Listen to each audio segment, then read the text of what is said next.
My dear students, आज आज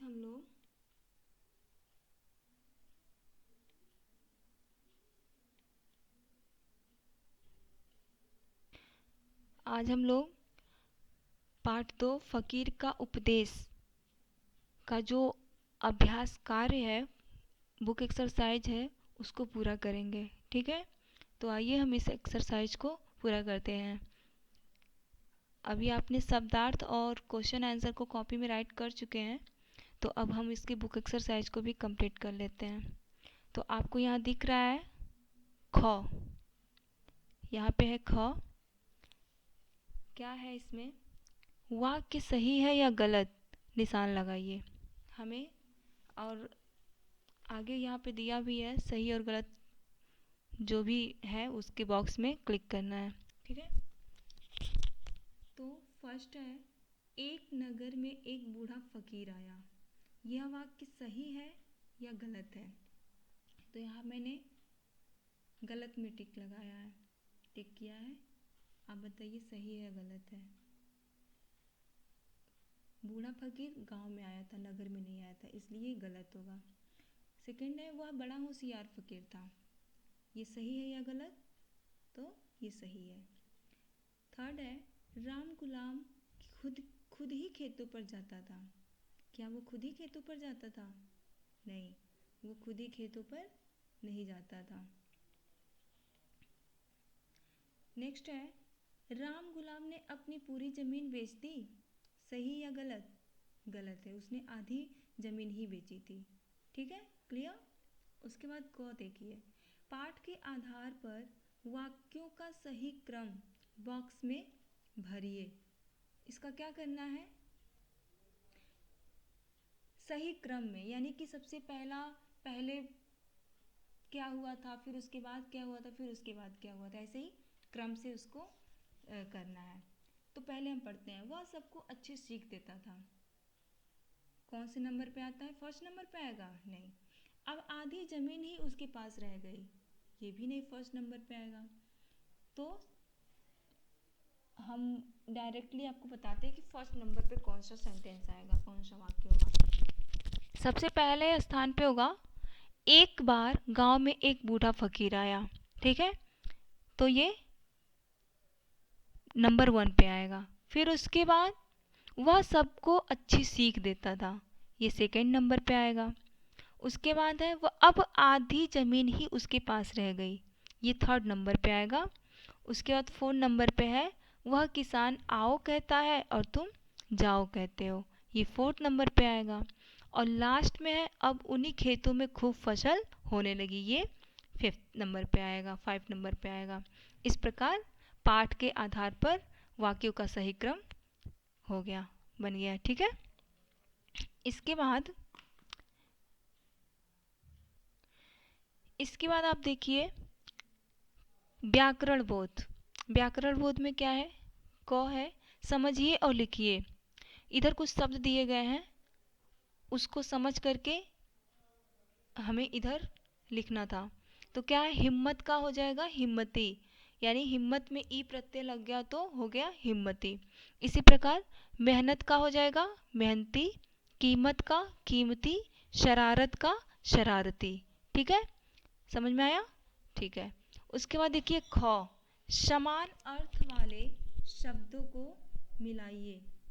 समान अर्थ वाले शब्द किसको कहा जाता है? जो एक जैसा हो। ठीक है,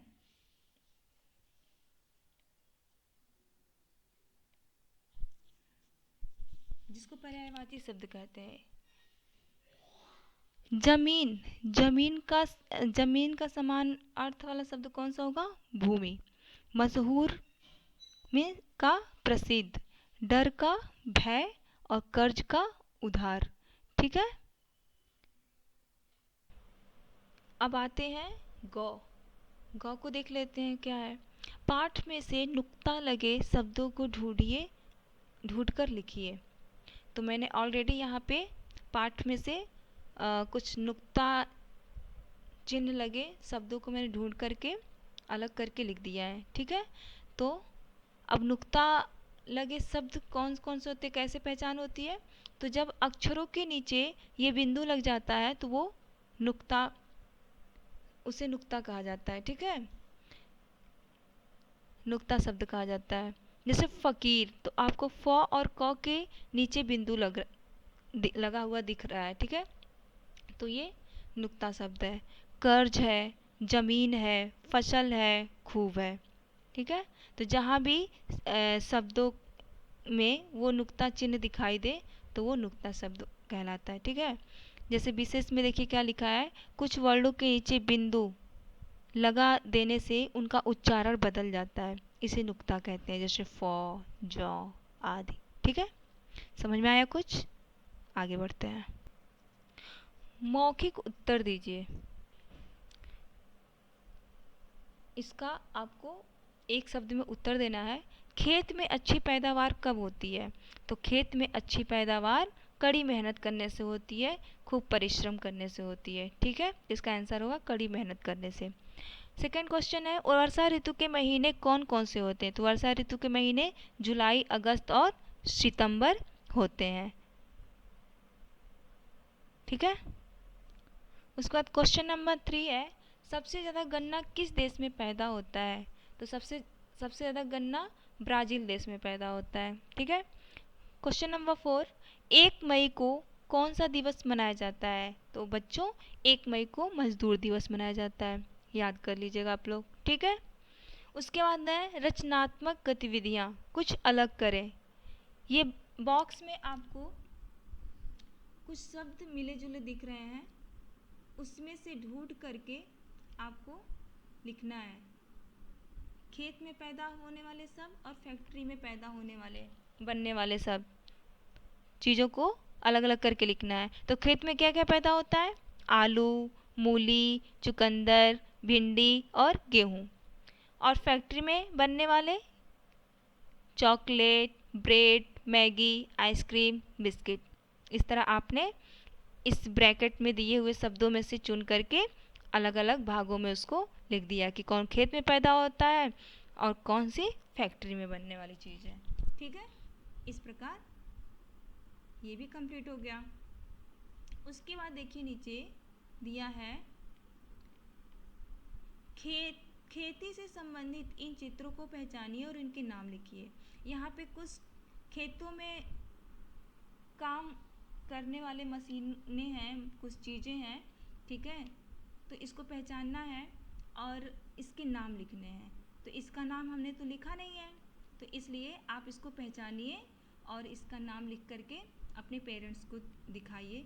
और लिख करके आपको अपने कॉपी में भी लिख के रखना है, जब भी स्कूल खुलेगा तो आपको आकर के स्कूल में दिखाना है अपने टीचर को, यानी कि मुझे दिखाना है आपको।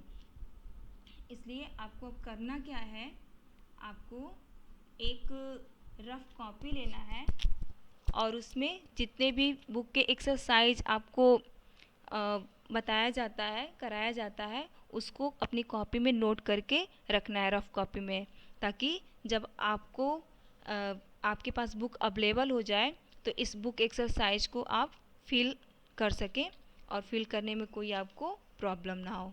ठीक है, तो आपने शब्दार्थ को कॉपी में, फेयर कॉपी में लिख लिया है, क्वेश्चन आंसर को लिख लिया है, तो इस बुक एक्सरसाइज को एक रफ कॉपी में अलग से लिख लीजिए, लेसन का नाम, सब कुछ, और बुक एक्सरसाइज को पूरा कंप्लीट कर लीजिए, ताकि जब बुक मिले आपको तो तुरंत आप उसको पूरा कर सकें और इसको लर्न भी करते रहिए। ठीक है, ओके, थैंक यू।